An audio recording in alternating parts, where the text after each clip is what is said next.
Ya. Bismillahirrahmanirrahim. Assalamualaikum warahmatullahi wabarakatuh. Pada pertemuan sekarang, saya akan membahas tentang peranan intelektual dalam peristiwa sejarah. Ya. Adapun kajian ini merupakan kajian yang kedua setelah kemarin pada pertemuan sebelumnya rekan-rekan membuat sebuah video tentang pandangan dan juga peranan intelektual pada masa atau peranan intelektual dalam peristiwa sejarah. Ya. Yang akan saya kaji pada pertemuan sekarang, di mana kajian intelektual di sini adalah bagaimana pemikiran itu bisa berhubungan dan juga bagaimana sebuah pemikiran itu bisa berdampak pada sebuah peristiwa sejarah. Ya, saya mengambil sebuah tulisan yang berjudul bagaimana mengkonstruksi peradaban intelektual Muslim pada abad ke-21. Berarti kan kondisi sekarang. Nah, ketika kita berbicara tentang Muslim pada abad 21, kita tidak bisa lepas dari ilmu pengetahuan Barat atau bisa dikatakan ilmu pengetahuan yang diambil dari sudut pandang Barat. Kenapa? Karena kita kebanyakan mengambil pandangan mulai dari ilmu, filsafat, sains, merupakan terapan yang sekarang dikaji di berbagai macam universitas di seluruh dunia. Jadi ketika kita mengkaji sebuah ilmu, barangkali harus ada landasan teorinya, landasan teori yang bisa dijadikan sebagai patokan. Nah, sedangkan kalau kita berbicara tentang ilmu pengetahuan, dominannya itu mengarah kepada ilmu kajian yang terdapat di Barat. Nah, ketika kita berbicara tentang intelektual, berbicara tentang sebuah sejarah intelektual atau sebuah peradaban, akan memunculkan beberapa teori dan juga beberapa masa. Di mana kalau kita berbicara tentang sebuah revolusi intelektual, itu mengarah kepada kajian tentang Renaissance atau kelahiran kembali dan juga humanisme. Jadi dua konsep ini konsep yang ada setelah bisa dikatakan di Eropa dikatakan sebagai abad pencerahan, itu merupakan abad yang sering disebut dengan konsepnya Renaissance dan humanisme. Ya, di mana dua konsep tersebut mempunyai andil yang tangguh, kemudian juga jawaban besar dalam pengembangan ilmu pengetahuan modern yang ada sampai dengan sekarang. Ya, jadi bisa dikatakan dari mana humanisme dan Renaissance itu diperoleh.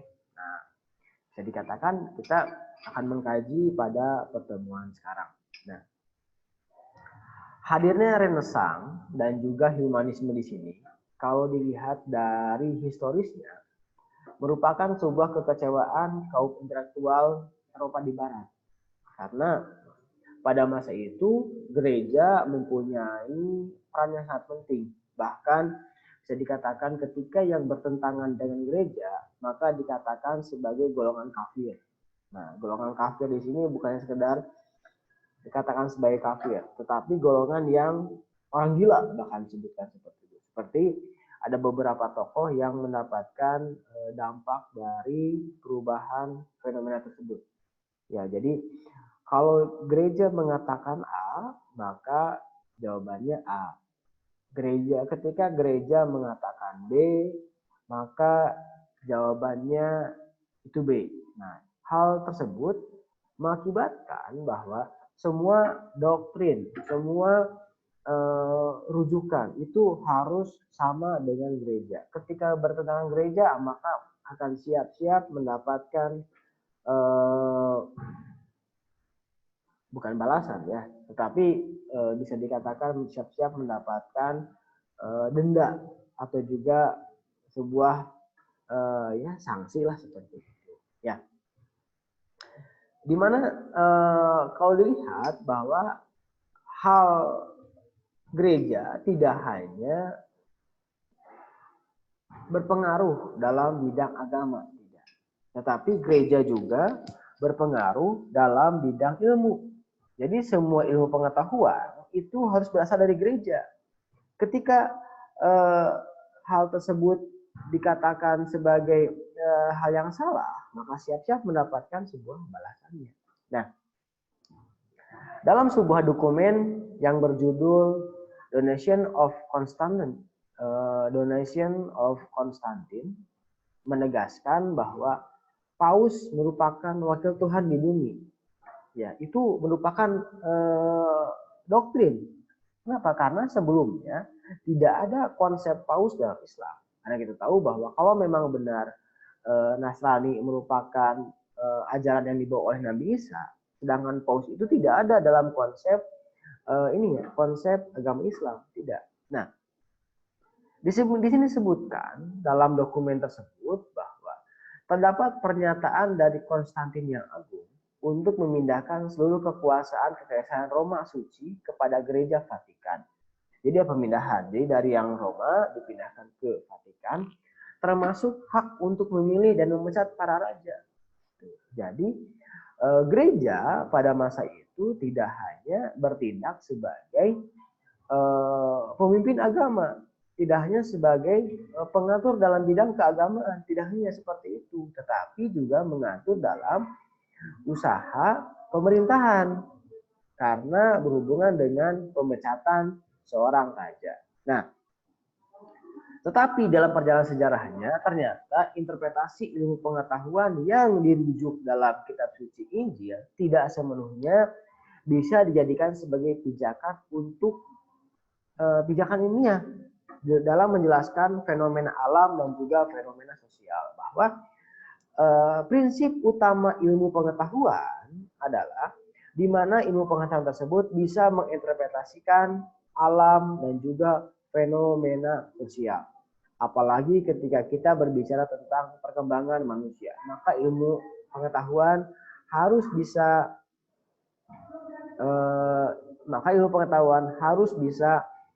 menjawab hal tersebut.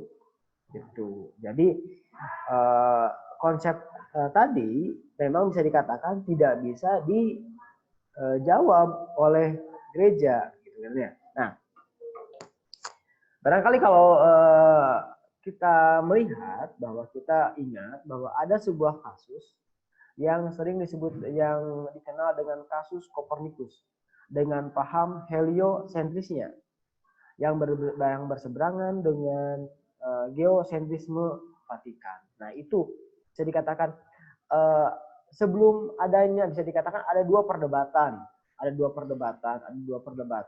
tentang konsep bumi itu seperti apa. Ada yang menyebutkan bahwa bumi itu datar, bumi itu bulat. Ketika berbicara tentang bumi itu datar, maka yang menjadi pusat tata surya adalah bumi. Gitu. Kenapa? Karena objek di luar angkasa itu mengelilingi matahari. Nah, akan tetapi ketika berbicara tentang heliosentris, maka yang menjadi pusat tata surya adalah matahari. Gitu. Sehingga bumi pun mengelilingi matahari. Nah, hal tersebut merupakan salah satu bukti interpretasi filsafat skolastik gereja yang tidak bisa diterima secara ilmiah. Nah, jadi ilmiahnya bisa dikatakan ilmiahnya adalah heliosentris, tetapi dari doktrin Vatikannya adalah geosentris, sehingga ya terjadi pertentangan. Nah, karena akibat dari kegagalan gereja mengembangkan ilmu pengetahuan, maka masa Eropa mengalami kebuntuan berpikir. Gitu. Kenapa? Karena semua pemikiran, semua hasil pendapat itu harus sama dengan gereja. Kalau tidak gereja, maka tidak bisa dikatakan sebagai ilmu.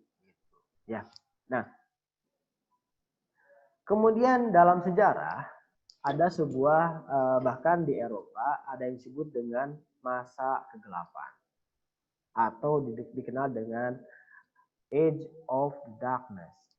Ya, artinya di sini ada beberapa pernyataan tentang bagaimana keadaan Eropa pada masa itu atau Eropa pada masa abad ke-8. Nah, di sini dalam Saunders menyebutkan bahwa hingga tahun 1004 Masehi Barat, maksudnya di sini Eropa, merupakan daerah yang miskin, kemudian juga terbelakang, kemudian juga buta huruf. Nah, mereka berusaha mempertahankan diri dari serangan bangsa barbar yang terjadi di darat dan di laut. Ini pernyataan dari Saunders. Berarti bahwa sampai dengan tahun 1400 Masehi, Barat di sini mendapatkan julukan. Ya, julukannya itu Age of Darkness atau abad ke-8.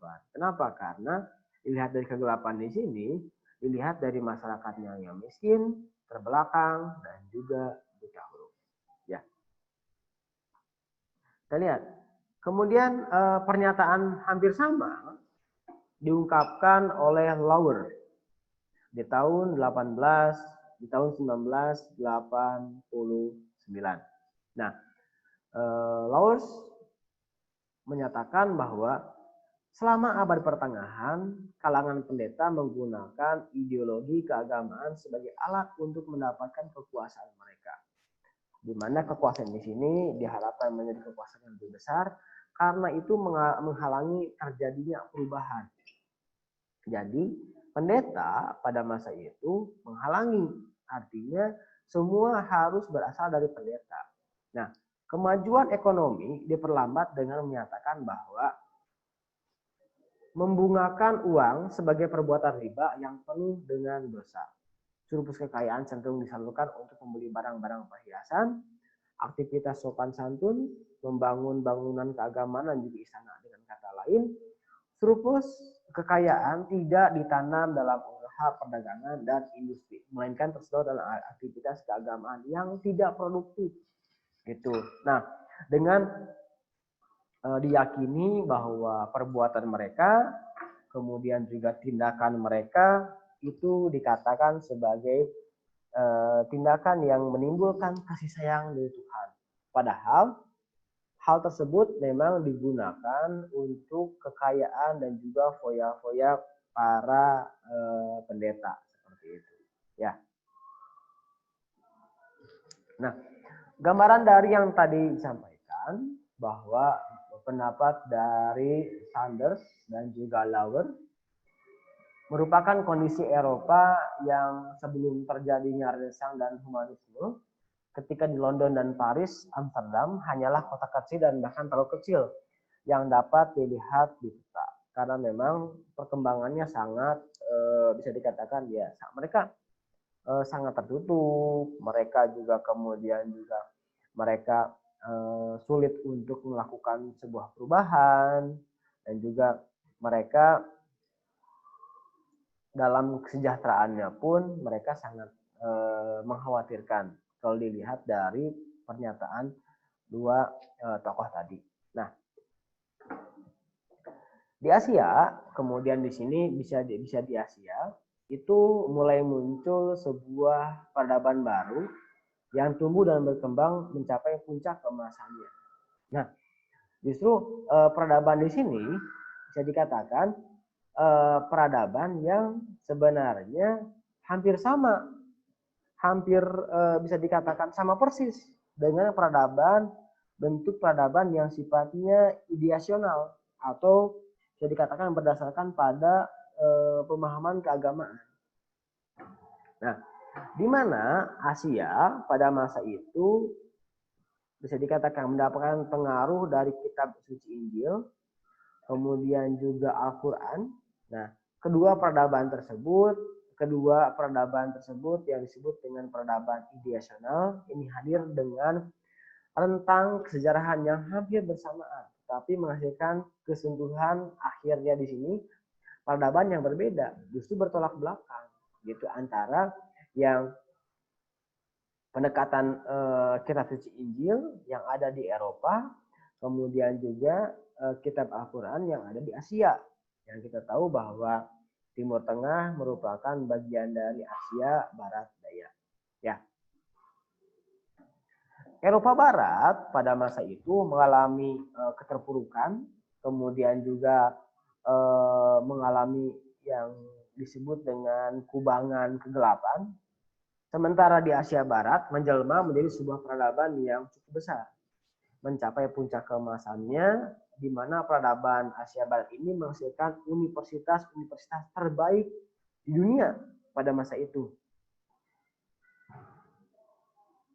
Nah, peradaban dunia di sini justru menghasilkan universitas yang berkembang pesat, baik itu dalam hitungan yang disebut dengan aljabar, kemudian kimia, astronomi, fisika, arsitektur, sastra, kedokteran, bahkan etika. Berkembang menjadi pilar penyangga peradaban. Kondisi kemasan di sini merupakan kondisi peradaban Asia Barat yang disebut dengan peradaban Islam.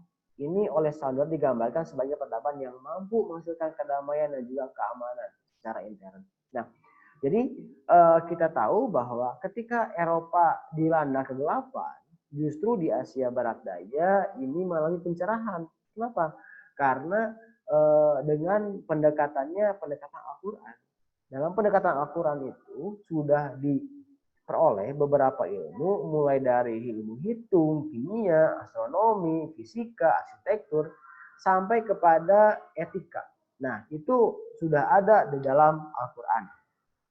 Nah, kemudian kemegahan peradaban Asia Barat Daya, Asia Barat, ini lambat laun juga mempengaruhi peradaban Eropa dengan adanya ekspansi atau penyebaran pengaruh agama Islam ke seluruh penjuru dunia, bahkan sampai ke Indonesia. Nah, gagasan intelektual sebagai produk kebudayaan Asia Barat banyak dipelajari oleh intelektual Eropa yang pada masa itu sekaligus membentuk image baru masa Eropa tentang dunia. Ya, yang kita tahu bahwa Eropa yang pada masa itu mengalami keterbelakangan, kemudian mendapatkan pengaruh dari Asia Barat yang sekarang yang dikenal dengan Islam, di mana hal mandi bisa dikatakan yang soal kebersihan itu mereka peroleh dari Asia Barat. Kenapa? Karena konsep mandi, konsep bersih gitu kan ya, itu memang sudah ada di dalam Al-Quran. Kemudian mereka interpretasikan, mereka gabungkan dengan kebudayaan mereka gitu kan ya. Nah, kontribusi besar Asia Barat Daya terhadap kemajuan Eropa ini dijelaskan oleh Watt. Nah, dijelaskan bahwa saya bacakan satu kalimat. Ketika kita mencermati bentuk konfrontasi antara Kristen dan Islam pada abad pertengahan, jelas bahwa pengaruh Islam terhadap umat Kristen Barat adalah lebih besar daripada yang selama ini disadari. Islam tidak hanya telah memberi begitu banyak produk material dan penelitian teknologi, Islam juga tidak hanya telah menstimulus Eropa secara intelektual dalam bidang sains dan juga filsafat. Ya, jadi dari pernyataan tadi memang sudah jelas bahwa dari mana